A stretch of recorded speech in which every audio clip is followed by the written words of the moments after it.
Manavita ka kiri Nutamas Masipient. I just greeted you in the Wampanoag language, which is growing strong in the Wampanoag communities all around the three major communities. We have very active language programs. We're actually going to start a immersion charter school in 2015. It'll be a public charter school, so that's exciting. And I said to you that my name is Manavita, which is my spirit name, or some people call it Indian name, and my English name is Kitty, and I'm from Mashpee. So I kind of identify myself, and I identify where all my ancestors come from. Because I could be from Mashpee and live in Bourne. So I would be Nutamas Mashpee, Natai, Bourne. We should put it out at the end of everything. It means a place somewhere. So, hello. Nice to see you this evening. Doing a presentation on a different musical, I guess you could say musical instruments. A lot of things that I've kind of collected over the years, especially being rattles, and I started playing the flute a while back, and then I just kind of progressed to the cedar flute, which is what is in my hand here. And a lot of very primitive instruments, of course, are the drum. You know, that's the heartbeat of the people, and it signifies everything that's important in our lives that are around, and cycles, and the moon, and the sun, everything that keeps us alive. And of course, the beat of the drum is the beat of the people. As long as there's always music and the beat of the drum, the people will continue. So it's very important. Drums are considered living things because they're made from living things. We make the drum skin from the skin of buffalo, cowhide, deer. So this is, I guess I'll start with the drum. It's called a hand drum, and the drum head is stretched with, I believe this is buffalo. So this is more of a Western style drum, and it's kind of held together and tightened with rawhide, which is also skin, but it's the skin that hasn't been softened yet, just like the drum head. So just like anything that is of this earth it kind of is receptive as well. So sometimes the drum has to warm up. You can warm it by a fire to tighten the skin so it contracts and it has a tighter. It's a little soft right now, but being inside it may tighten up by the end of the program today. And the beater is simply a stick with a little stretched deer hide on top. We also have the water drum, which is made from usually, it can be panels of cedar put together. This is basswood, and the center is hollowed out so that it can receive the water, and the water gives it different tones. And it's also animal skin, which is deer skin, stretched over the top of it. The water gives it different tones, so you want to keep it warm because the level of water makes a difference. So it just went down a little bit. This is a drum widely used by the Haudenosaunee people of the Iroquois Nation and many tribes of the Anishinaabe, the Ojibways. So it's very sacred to the people because it's considered a living thing. And you also have in different communities people that keep the drums, or keepers of the drum. And here is, this one I use all the time with kids. This is a synthetic buffalo drum. So it's always in tune. And it's also, was a synthetic skin that was painted. And different, twine and plastic grip here. And it's also a hand drum. So I thought perhaps we could start with a type of song and dance that we usually do when we get together. It's called the round dance, or it's also sometimes called the friendship dance in some places. Very easy to do. I'd like to see if you'd all like to give it a try. And all it is all of us standing and joining together in a circle. I feel a little energetic. Get up and just move. Basically, the steps are moving side to side. So you achieve balance by honoring the left and also to the right. So when the beat stops, then you just go the other way. So if you want to give it a try, you can just make a little circle around these chairs here. If you want to try round dance. And this is a great dance because it's an icebreaker. When we get together socially, and everybody's kind of on the same plane. We're all together. We're continuing good energy by touching each other, holding each other. No, that's not. And we also call this medicine. It's good medicine. I'll use this one. I'm going to use the water. Hi-yo, hi-yo, how-we-yo, hi-ya. Hi-yo, hi-yo, how-we-yo, hi-ya. Hi-yo, how-we-yo, hi-ya. Hi-yo, how-we-yo, hi-ya. Hi-yo, how-we-yo, hi-ya. Hi-yo, how-we-yo, hi-ya. Way-ha, hi-ya, way-ha, hi-yo. Stop. Hi-yo, how-we-yo, hi-yo, hi-ya. Hi-yo, how-we-yo, hi-yo, hi-ya. How-we-yo, hi-yo, how-we-yo, hi-yo, hi-ya. How-we-yo, hi-yo, hi-yo, how-we-yo, hi-ya. Way-ha, hi-ya, way-ha, hi-yo. Woo! Good job. That was a nice circle dance. That was Thank you for trying. Were you singing words or just a Good tone? question. Miss Frank asked me if I were singing words, and what I was singing is called vocables. Vocables are, like, la la la la la la la. So that's what it is, and it's very easy to catch on. I probably could have caught on after 3 or 4 more rounds. So it's nice, so when you get together, sometimes it might be people from different communities that may not know the songs, but by the end of your gathering, everybody's together, enjoying together, and creating good medicine, singing and dancing together. Usually we sing, like anybody, when you get together for gatherings, you sing, you dance, you feast. You just communicate with your friends and your relatives, so it's all good, and that's why we call that good medicine. So that was the round dance. Those are also a series of all those songs are we call them social songs and dances, which is something that we do when we get together as a community. We have socials, which are like the potluck events, or a lot of times I travel in a group called the Wampanoag Nation Singers and Dancers, and we usually start off with that song. People kind of, like I said, it's an icebreaker. So, questions so far, besides the vocal question? Yes? You probably haven't got to that point yet, but what about flutes and things of that nature? Sure, we'll go there now. Well, I have a cedar flute, which is a 5-hole flute, and it has a mouthpiece here which is adjustable, and you blow into the top of it, and it has a nice, very nice soothing sound.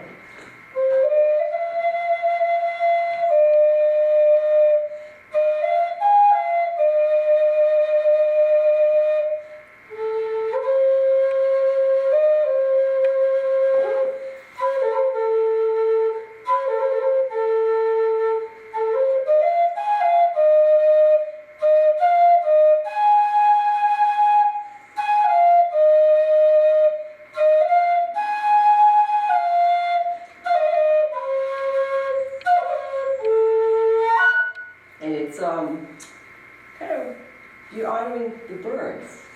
You kind of mimic and can honor that being, which was the feathered beings, with the cedar, and that's a very it's a wood that we use in a lot of things, and it's very spiritual and ceremonial to use cedar. So the cedar, the flute is a good, it's a good wood, and just the way it sounds is so magical. If you adjust that part, does that change the tone? It doesn't, and because it is made from cedar, it kind of reacts to the atmosphere too, so sometimes you need to adjust it or it comes loose. So, and I just don't ever mess with it, because then I have to take it to somebody that really knows about, because it's not as easy as it look just tightening this little piece of deer skin. It can be, and actually I think I've only had to have it adjusted once, and I've had it about 15 years. So there's a few other little collection. This is from North Carolina, and it's river bamboo or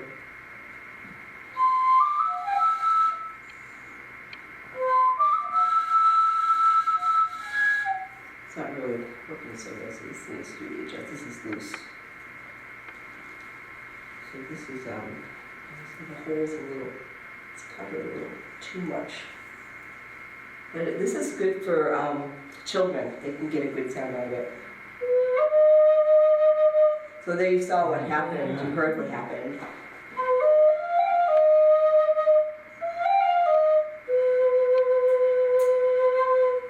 So that's a very easy, it's I liken it to soprano recorders. When kids start out, they usually start out in a recorder in school. And this is a beautiful flute that was gifted to me by a friend, a travel member named Emma Jo Mills, and she's an incredibly great flute player, and she has CDs, and she's a very gifted artist as well. So this is a Reed River King as well. And this is a 6-hole flute, so it's a little different. It feels funny after playing the 5-hole.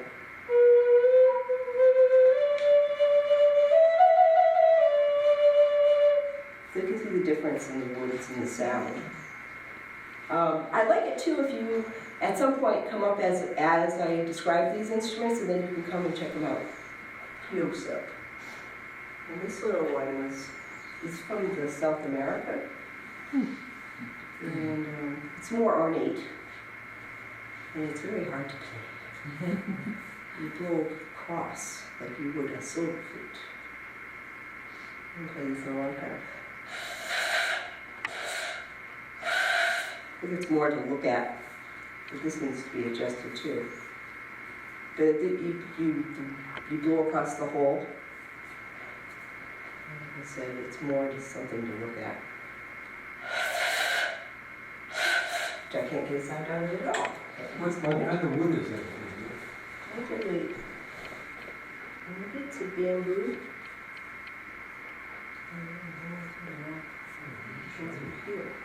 Yeah, it's treated.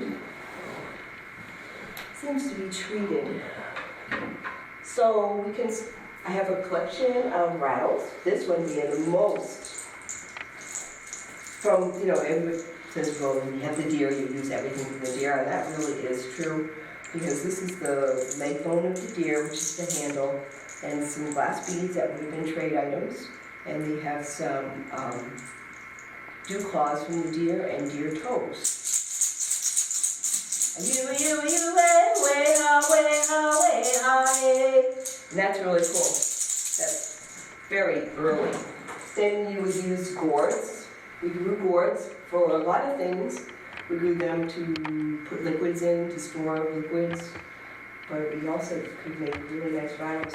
This one has a corncob handle. All the stones in this. You would never fill your rattle with things like beans or corn, because you ate those. You didn't waste food at all. So and then as you move on, here's the bark rattle, which is really cool. This is the inner bark from, I believe this is from oak. Has a flower sound. And then I found this at a powwow, which is really neat. And I think this is somewhat like a rain stick, where it has little things inside of it. And that's also a gourd, but it's painted nicely. And this one's really fancy gourd rattle. I guess gourd painting and staining is a big thing these days. It doesn't have much of a sound though. It's very muted. So it's just for looks too. But I always have to get them. See something new. And of course you can just get two sticks together.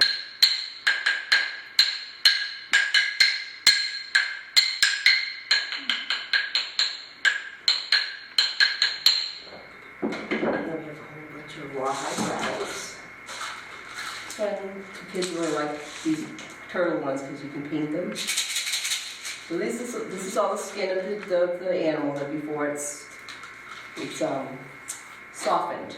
Usually with deer, the old way, the best way to tan is with to soften the hide is with the brain of the animal, which breaks down the enzymes in the brain, break it down and soften it after a lot of massaging into the rawhide. So that's what, before you do that, it's rawhide. Before you get nice and clear skin for clothing. Then you have some more Western style with the horn, or the cow horn. And these are the best for performing. They just have a good sound. And they're nice and loud. Loud sounds in the small one. Not so loud in the bigger one. With a wooden cap. And these are some of the ones that my mom had that she had collected. It's funny, whenever kids see things like these kind of rattles, they go, maracas. So everything, but these are the maracas that she collected. And these are pretty old actually, from the 30s and 40s. This is a more modern one. That's also this is from Ecuador. So, and of course, this is the cohog shell. You glue it together, or tape it together, and makes a nice sound. But that's a good activity for kids too. They really like doing that. So anytime you want to come up and look at them and ask questions, please do. And while you do that, I will sing you a song. Are those used in a religious or spiritual way, or?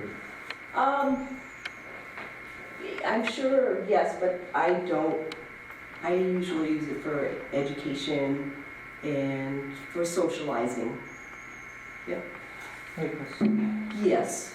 When you were describing the drum and you were describing the flutes, can you describe how they were from the beginning used? Like how long have native people, indigenous people in the world been using these type of musical instruments? Probably for thousands of years. I know this would be pre-contact. No, not pre-contact because it has glass beads. So this could have been, 1614 on. Which, the glass was just something that added to the beauty. You would probably use bone beads, like we use the toe bones in the dew claws. These are pre-contact. When I say pre-contact, that means, before people actually came here and settled and lived here and brought their families with them. Yes. I'm wondering, do all members learn the craft of making musical instruments, or is it certain members of a tribe that would be responsible for that? No, it was, the children would learn how to make something early on, to have, having company, and usually we'll sit around the house and sing songs. And you have your own rattle. But mainly it was the men that did all of the tool making, the jewelry making, the making of the instruments, and the women would make the clothing because they were the life givers, and the men were the life takers, and they also altered things like wood into drums, or wood into bowls, or boats, and bone, and the women, cooked and created life by providing for the children as well. So you had a nice equal balance.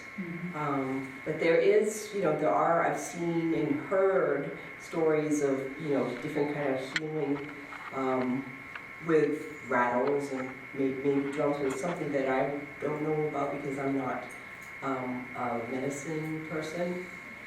I've many times kind of been with someone very few people that were sick, and I said, would you like me to sing or, play my flute? And they always said yes. So I would think that would be something that would be very special in those circumstances especially. Somebody told me once about certain flutes that are made from certain woods, like the cedar tree is like the best, because it's used a lot in ceremonies. But they also said that if you happen to get a lightning struck cedar tree, Okay. that would be the strongest medicine Oh, wow. a flute that you could give a flute, to make into a flute. Just because of that extra. Right, because that's, Spiritual. it's direct Yeah. contact. It's, Yeah. wow. So if you can That find would one be of powerful. those, if you can find one of those, that would be really special. And that would be really, see, that's so interesting because, there's so much to it. It's not just that it's made from this or that, but little things like that I'd like to learn more about.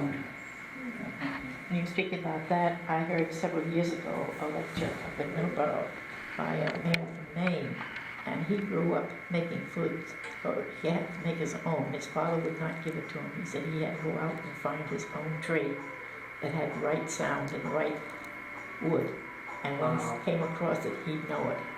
And so he started out making his own flutes right from little person up. I was wondering, So- I assume you didn't have to make yours. That was his gift, right? Yeah. Right. Yeah, that would be something to be a flute maker, for sure. Anybody else has anything to add? Most of these things are round, and the other day you were talking with our group about the significance of circles and round. Mm-hmm. Would you go over that again? Well, because, you see grades and squares, those are all man-made, and everything that would be considered from the Creator was round. I mean, everything that's important in your lives, your eyes, you see through how you go through your life, through your eyes, which are round, and you communicate through the circle in you, which is your mouth. You hear with your ears, and I always tell the kids, why do you think there is only one circle here and two? So it's more important to listen. We adorn our wrists and our ears. The openings of our ears are around, so we adorn them and show respect and by adorning them with earrings and bracelets and rings. And we are born through a circle, and we're living in a circle, so it's all connected. And the cycles of everything that keeps us alive is a circle. And so that's, it's always the best way, because that's the way the energy moves. So,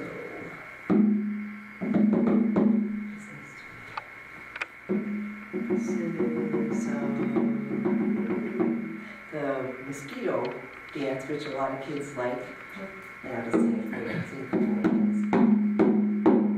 Sounds good.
Love that song because they can jump and kick and turn around, and we always tell them, if you keep moving, you will not get eaten or bitten by a mosquito.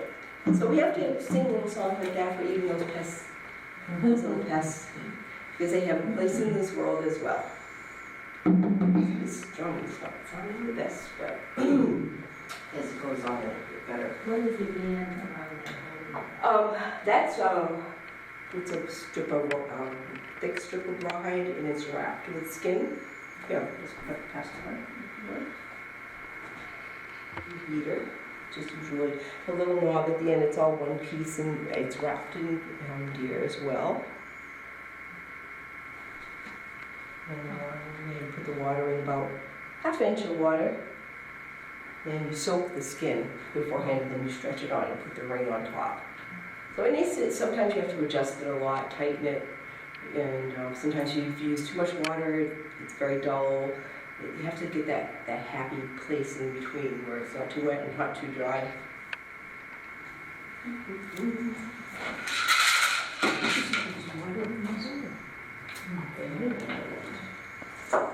This is very interesting. This is like the earliest type of rattle, I think.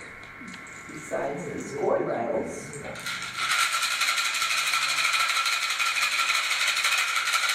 There's lots of rattle songs as well.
So I have a question for you. Yes. So if you were from another tribe, like across the country, you could come here and sing vocables, which would be the same as singing vocables here. Well, for these types of songs, Or is it limited to language groups? Language groups Yeah. and communities. Algonquian speaking language. Right, the Yeah. songs, most of the songs that I sing are songs that we learned that were taught to me and taught by the people where they came from and we had permission to sing them where they were, we had permission to sing those songs. Unless there's songs that were made here by the people, then we share those. But I wouldn't say, that mosquito song is our song that we sing, but it's not, it's given to us and we sing it, but it's from I believe it's from down south. No.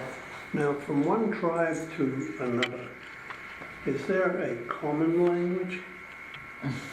Well, I just know Wampanoag, you have mainland Wampanoag and you have island dialect.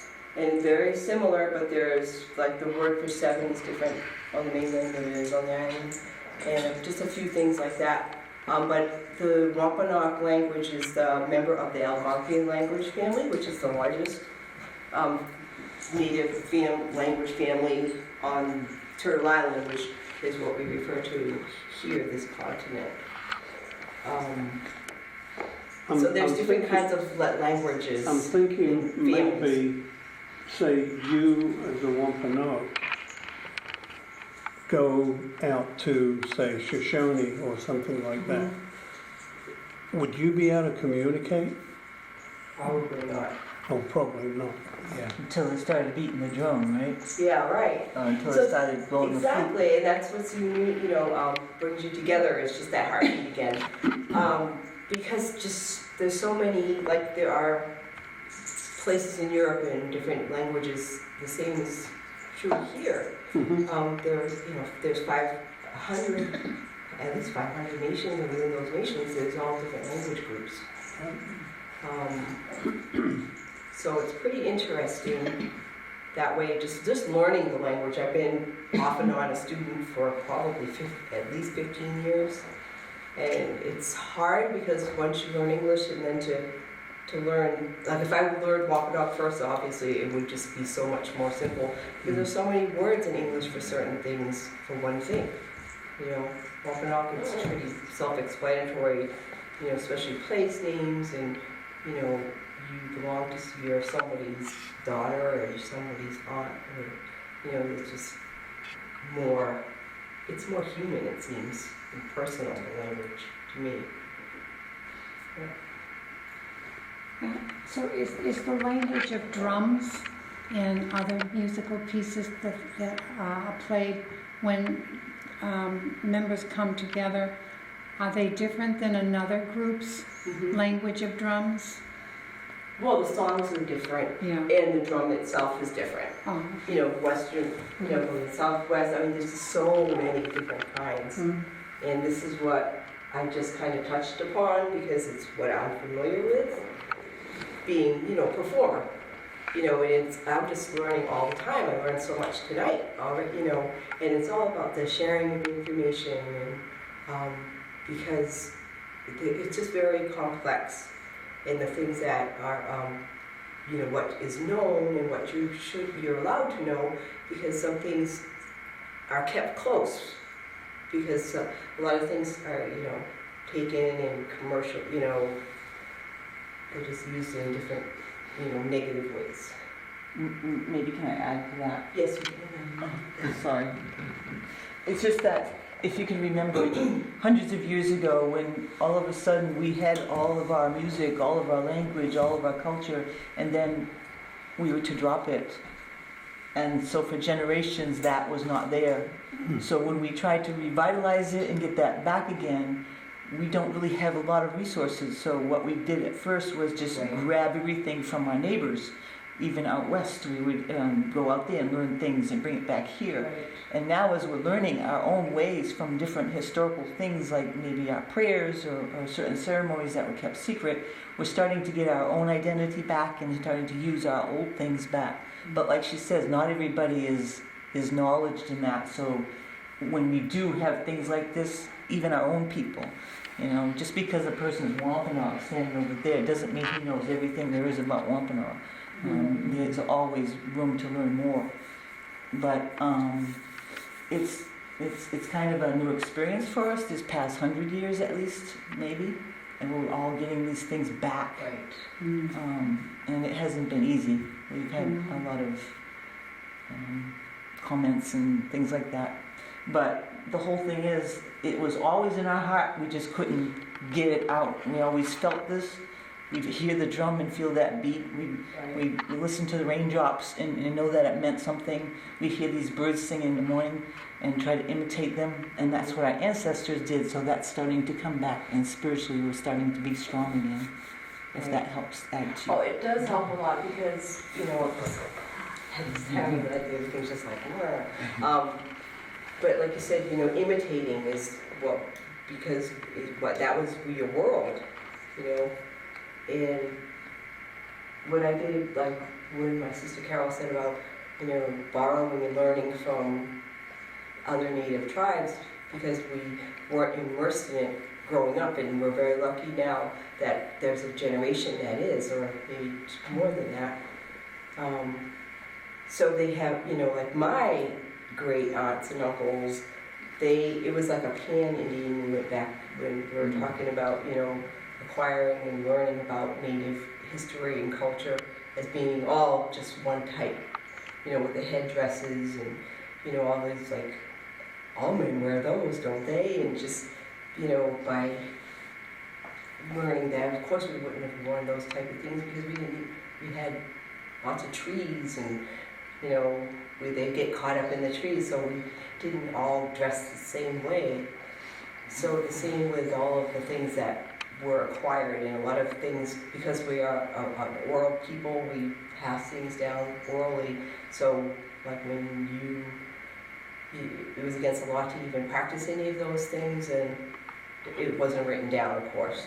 So then it's not taught to the children, and the children don't teach it to their children. So it is coming back in full force, and there's a lot of that real pride in where you're from, and all these things that are innate in you. Like before, I learned a lot about social songs and dances. I played the guitar, I played different, regular instruments that we all know. And then when I started to sing with the Wampanoag singers and dancers, it's like, they started singing and I knew the songs and it was amazing. I'm like, wow, it just comes naturally and easily, it just kind of comes from deep inside. And so that's where the real passion for my love of music comes from. So, and I'm still learning all these things. I wish I had more time to spend singing and dancing all day long. Being part of the Wampanoag Nation Singers and Dancers, they've become very popular. So you'll get lots of schools and lots of even colleges because they're bringing the old ways back, but it's becoming more popular, so more and more young people are becoming involved. They all want to learn to do what they did, and it's very, very encouraging to see the young people take part in something. You got to get them before they get reeled out doing something else. Her group has really caused a lot of, I would say, encouraging next generation. Some young people. And the young people in Mashpee especially, and Martha's Vineyard. And the folks, what's really very exciting too is having our own songs in our language, and that's happening too. With our drum, we have we have actually 3 drum groups. Eastern Suns and Wakeby Lake Singers and the Red Hawk Singers, and now we have a drum group of ladies, and they're called the Lady Hawk Singers. And I try to sing with them when I can because I love to be able to sing songs in the language. And I wish I were more creative to write my own songs, but it's not enough time in musical life. So this actually brings me to at National Estuaries Day, which is going to be at the Walkwhite Bay Reserve in Walkwhite, and the Lady Hawk Singers will be singing, and the whole day is celebrating estuaries and Wampanoag cultural coastal traditions. And there's more flyers, I believe, out there, that way. And that's on Sunday, and it's from 2 to 4. And I'm doing a cooking demonstration on cooking over a fire with some quahogs, making a quahog soup. And there'll be an art exhibit as well, so it should be really a beautiful day. And has anybody ever been there before? Isn't it gorgeous? It's right on the bluff. That place has got such good medicine, and you just feel so peaceful there. Tell them the name of it and address. Oh, I don't remember. But it's off of Route 28 in Walkwhite Bay Estuary Reserve. Oh, okay. It's a DOR park I know system. where it is now. There'll be an art exhibit. Ramona Peters will be exhibiting. She's a potter. And Emma Jo, the woman I mentioned, that's a flutist, is also a gifted artist, and she'll be displaying, and all of their works will be displayed throughout the month of October. And it's a little reception, and my cousin June Hendricks is going to make chowder and cornbread, and she makes the best chowder. My favorite. She's the best chowder ever. So and then a science program with Native tribal youth, and they're going to present.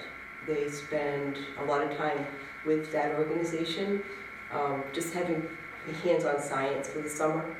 and I believe they'll be doing a presentation as well. So that is happening. And then the Lady Hawks will be singing off and on for the day. She just mentioned the Lady Hawk Singers. We're gonna have them with us on Wampanoag Wampanoag Day, Day. too. Oh, good. Oh, is that right? And Yeah, they're great They're ladies. fairly new. How old can we say? Maybe a couple of years, but you know what's so special about the Lady Hawks is that they will put there are a lot of members of the group, and that's a good thing because what they do and what is close to their heart is when someone passes on and the family will call and say, can you come to the graveside and, can you be there? And they always are, and they don't ask anything in return, and it just comes from their heart, and that's what it should, it's just that like the medicine I keep mentioning, they have it very strong, and they really believe in it, and they're just always, when they're together and you hear them together, and they're just always laughing and joking, so that they're very nice and refreshing and great people to represent the tribe. We've never had lady singers before. Right. It's always men groups, and I guess there's reasons for that. You have to keep a balance. Right, exactly. You do have to keep a balance, especially today. Things aren't like they were before. I mean, sometimes ladies are doing things that ordinarily would be the men's task, or the men's filling a men's role, and the same with the men that might be staying home and caring for family, and doing those other. So that it's a balance, but sometimes it's flipped. Kitty, you mentioned Turtle Island. I noticed one of your rattles is a turtle. Would you talk about it? Because turtle is important in the Wampanoag creation story, right? Would you explain it? Well, in some creation stories, the turtle being cows. Is this one better? We They sometimes explain things better. we sometimes like to talk about every part of our culture. However, sometimes on creation stories, on ceremonies that have to do with life or death, sometimes we just can't really talk about that to everybody. And sometimes the creation stories get mixed up because so many people will try to talk about them in different ways. So it should be respected. Creation stories I usually talked about in the winter when the Creator is resting also, and that gives your mind the ability to absorb everything that's around you, that's being taught to you, just like the old ways in our old Weetus and our old villages. Spring and summer, you're busy creating life and taking care of things that are blossoming and blooming. The creation story has a lot to do with the turtle. The turtle helped in the formation of this part of the world, the earth, the land part. Without going into great detail, we honor the turtle in everything we do because of that. He helped give us earth, dirt. Of course, the Creator is always in charge of everything. However, these little helpers, and the turtle is one of those special helpers. So whenever we do things, it usually has to do with our land, or Turtle Island, as we call it. And like she said, it's basically the continent. And there's a lot of different bird, people tell it differently wherever you go, And I know that there are 13 little sections on turtles, right? And then the 13 moons. And that also explains how he got his cracks on his back. Yeah, there's a lot of There's variations. stories that has to do with that. But like when we were starting to get our culture back, we were also starting to get back all our stories. So we had to be careful that those weren't borrowed from somebody and that we're using them and calling them our own. Taking somebody else's identity is horrible. Telling a lie was horrible because you're changing your history. So all of that kind of has to be respected and taught to you in special ways. And we're getting those special ways back, and that's what's really helping us to grow inside and out. Right. The turtle is very important. You'll see it in a We lot of should things be in we a do. circle, actually. Yeah. If we ever do something like, we should put this. Well, it's Chairs already in a gotten into a circle. circle already. Yeah. Kind of. Sorry, go ahead. No. Can you tell us a little bit about Wampanoag Nation Singers and Dancers? How long you've been with them? And I have been with these since probably At least 2000. a long time. About 17 years or so. It's like, there's the cycle of the singers and dancers, you need to have new life and eager people, in your dancing legs. So we're ready to, we have Linda Coons is in our group, and she was one of the originals. And actually they first were formed in 1985. Okay. And so she's an elder of the group, and she sings with us when she can. And then we're going to try to recruit some of the youth and I always call it eye candy, just to showcase the group and show it at our best, So you have different levels of wisdom, and the people that are the singers that know the songs, and that will teach them. And then you have the nice legs. Stamina of youth. So, and it's hard to really, there's always eager women and girls. It's harder to recruit the men. But we're working on it. Well, that'll be good. They're going to be at Wampanoag Day for the 13th year, and we look forward to whoever shows up for the group. Well, what we do too is with the social songs and dances is we'd like to include everybody like we did tonight. We like to say, we want to sing with you and dance with you, not for you. And we do, some songs that are fun for kids that they love, like the duck dance, which is, the boys are the hunters and the girls are the ducks. And it's kind of like a bridge game where they join hands and try to catch a duck. And they love that because they get to run, and, so we include those kind of dances, and we also include a couple of dances where you just sit and we share. It kind of called an exhibition type song. And by the end of the performance, usually we have everybody out there. We end it with a stomp dance, which is like a call and response type of song, and it's a follow the leader. And it's a lot of fun because everybody joins in, and you have a line of people and just stinking and stomping all around, and we honor all of the things that don't have legs or people that aren't able to dance. We honor those beings as well, like trees that have been with us for a long time. So we'll dance around the tree, or we'll go where people maybe aren't able to join us, and so that's what that dance is about. We usually end with that, and people really like that. And it's always, everybody's smiling, and just, it's a great way to really come together. The singing and dancing at Wampanoag Day, up at the trading post, I went to that day once and then must have left before. Oh, I didn't before know the what singing, time. yeah. What time do they usually? At 2 o'clock. 2 o'clock. Yeah, it's about an hour performance. It's the end of the day. I believe it's 11 to 3, the hours. Right. We try to have activities go on between Right. 11 and 1, and then get lunch in there somehow. Right. With lots of wonderful hamburgers and hot dogs. And we also have some native food there. But by then, we're hoping that everyone would be gathered, and then we can start with the Lady Hawk singers. Mm-hmm. And they will sing an honor song, and that would be a little solemn. And then we have a special treat. Robert Peters, who spoke last year at one of these native lectures, a Wednesday lecture series, well, he made a wonderful calendar, and he has poems in that calendar, and he actually wants to one day portray a play of that calendar. So he's going to recite a poem, and I think Kitty's going to be playing that water drum while he recites that poem. So that's going to be right after the Lady Hawk singers. Right, and it's also, he's going to be, right, and of course that's out there too, but she's going to preview his calendar tomorrow at a gallery. It's by Marshalls and Mashpee Commons in Mashpee. I don't have my glasses on, but it's on this card. Can you read that? Or? He calls it 13 Moons. Yeah, there's a stack of those on the table over there. So that's tomorrow from 5 to 8, I know that much. His calendar's He's a great graphic artist.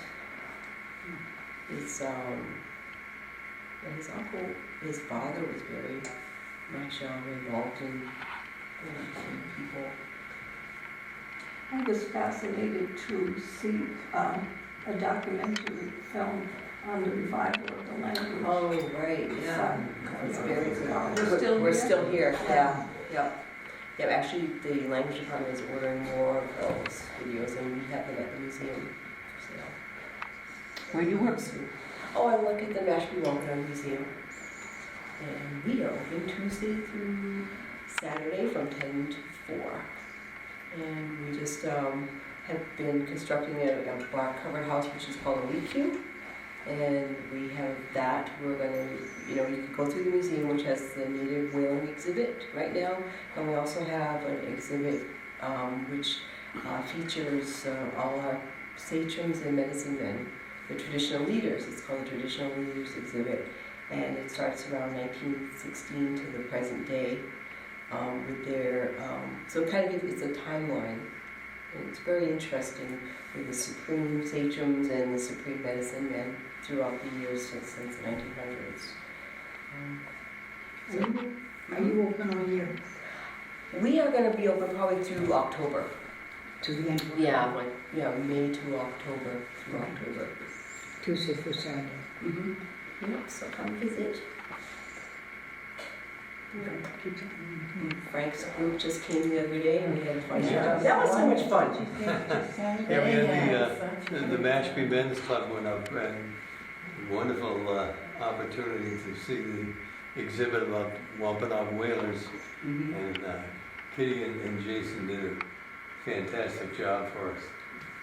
Everyone enjoyed I that. love, it's the elders and the children, it's just so much, you just feel so good, spending time, because they just ask great questions and they're more laid back, than the visiting public at large. But it was a very good, visit. In case you don't know, this is Betsy and Frank Lord, the director of the Mashpee One-Room Schoolhouse Yes. in Mashpee, and he comes to all the events here to support the Historical Society. But we've been acquainted, and he goes to the museum with groups My kids come visit. They go to the one-room schoolhouse and the elementary schools. They walk over to the museum, which is located off of Route 130 in Mashpee, right next to the herring run, and the Mashpee Wakeby Lake is across the street. So it's pretty close. And the building is old. The Indian Museum has been a wonderful partner because we have all the third grade classes come through. And our little one-room schoolhouse can only seat 12 in the classes. So we split them up and half go up and get the Native American culture and the other half come in and we do a replica of what a school day would be like in 1850. Because it's a little school built in 1831. And it educated all Wampanoag children up until 1901. Yeah. It was funny because he showed my Uncle Clinton, Chief Wild Horse, when he was little. Yeah, He went there right. that year. Yeah. But it's just hard to imagine a schoolhouse with 12 kids. Mm-hmm. And that was originally in South Mashpee, is that right? Right, Yeah. it was down Red Brook Road. Yeah. And how late do you stay open? We're unfortunately only open on Thursdays from 10 to 2, but I'll do tours any day of the week except Sunday morning. Even throughout the whole year? No, we close in October because no heat, Yeah. no electricity, Oh, okay. no water. Yeah, that would be very comfortable. Well, we'll start with the one-room schoolhouse from the past, and hopefully an emergence camp Right, exactly. for Wampanoag students and all. But anyway, if anybody has any more questions for Kitty, now would be a good time. Otherwise, we're gonna let you explore the rattles and the drums and the instruments that are available. And I know you want to start jamming right away, so. And feel free to pick them up, they're durable. Joan and Julie, everyone has prepared some light refreshments in the other room. Do you have time?